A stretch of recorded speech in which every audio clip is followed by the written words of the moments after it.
Clare is closer to this now than I am. You put it behind you. It's a well that swallows you whole, and you best climb out of it as soon as you can, because it's a never-ending, to mix metaphors, parade, and so forth. And it's very easy to get caught up in the clamor and the noise and the fuss, to the point where you realize that you have ceased being a writer and become a visiting celebrity, and that's not a good thing for a writer or an artist of any sort.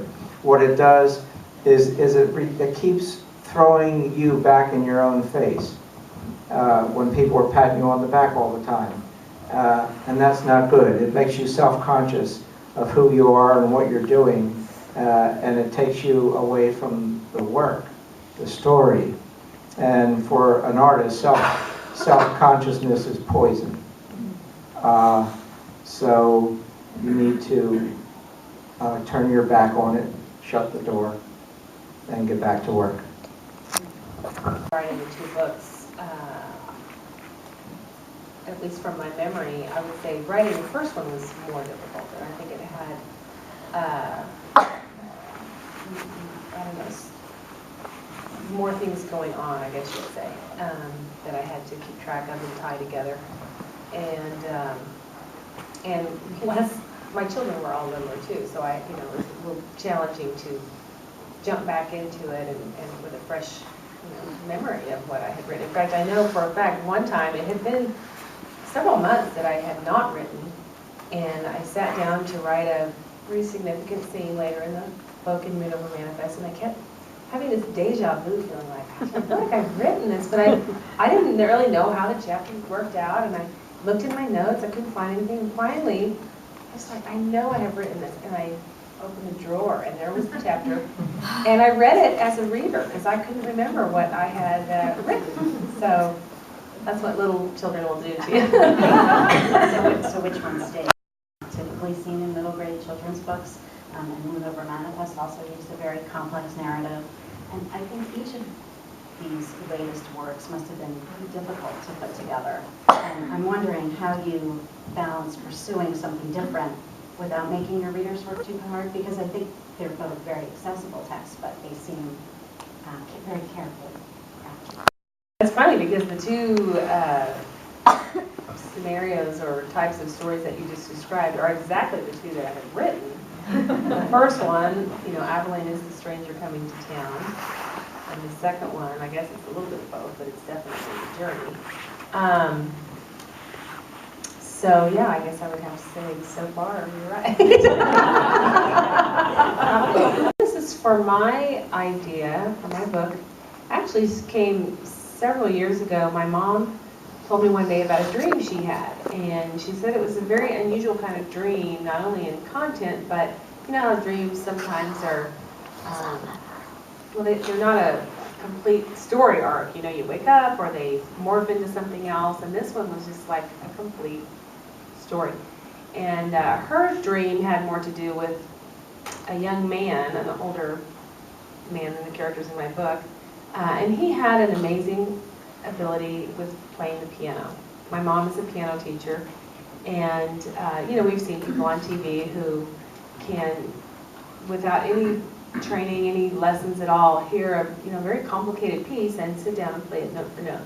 So that was the ability that her character, that her young man had in this dream. And her dream was more of a love story, as a girl involved. But that got the idea in my head of writing a story about a younger character, a boy, with some kind of amazing, what we would call a savant ability. And I kind of mulled that in the back of my mind for a long time. And I tend to like things that are kind of mathematical.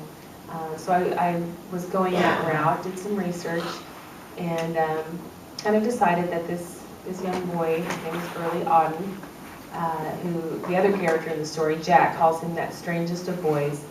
And Early's amazing ability is that he sees numbers differently than we do. He's also a mathematical genius, I guess we would say. But even beyond that, he sees numbers differently, in particular the number pi, 3.14, on and on. To him, he doesn't see those as just numbers, it's a story. And the main character in that story is a young navigator named Pi. So in the book, these two boys, Jack is a Kansas boy who's set in 1945 in Maine. He is uprooted from his home in Kansas very unexpectedly when his mother dies very suddenly. And his dad has been away in the war for 4 years. And I've spoken in several schools lately, and I don't know that kids really realize, you know, the years from 9 to 14, there's a lot of growing, a lot of changing that happens during those years. So Jack is a very different kid when his dad comes back, and of course his dad is different. He's been away in a war, and his wife is gone. So Jack is very much, the way I put it in the book is he's lost, and he's without bearing, without direction. So this unlikely companionship kind of develops between these two boys, and they end up going on a quest on the Appalachian Trail, seemingly at first in search of this great Appalachian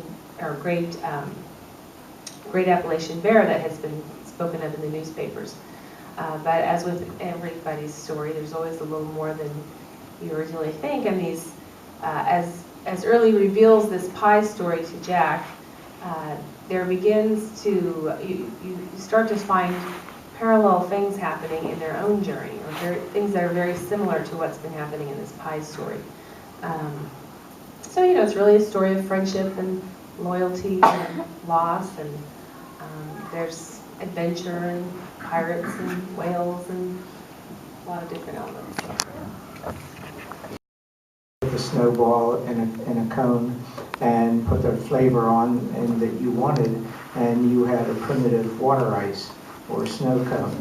This was long before Rita's. He was the hokey pokey man. Nobody knew exactly why, but if you said hokey pokey to anybody growing up in Norristown in those days, we didn't know it was a dance. We thought it was a flavored snowball. When I decided to write a book about kids and their own little world, every grown-up since time began has characterized kids as living in their own little world. Isn't that right? Big old people. I figured, well, I'm going to write a book about this parallel universe, their own little world.